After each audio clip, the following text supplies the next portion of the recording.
नमस्कार दोस्तों। पंजाब, वही पंजाब जिसका ख्याल आते ही लहलहाते खेत और शहीद आजम भगत सिंह जी की छवि सामने अनायास ही आ जाती है।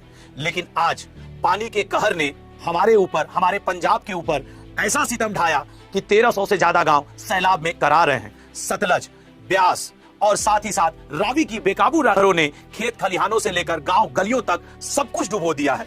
अगस्त सितंबर 2025 की बारिश, पोंग बांध हो या रणजीत सागर डैम की बात की जाए, वहां से छोड़े गए पानी ने तबाही का एक ऐसा मंजर खींच दिया है जिसे देखकर दिल सिहर जाता है, मन कांप जाता है। कपूरथला से लेकर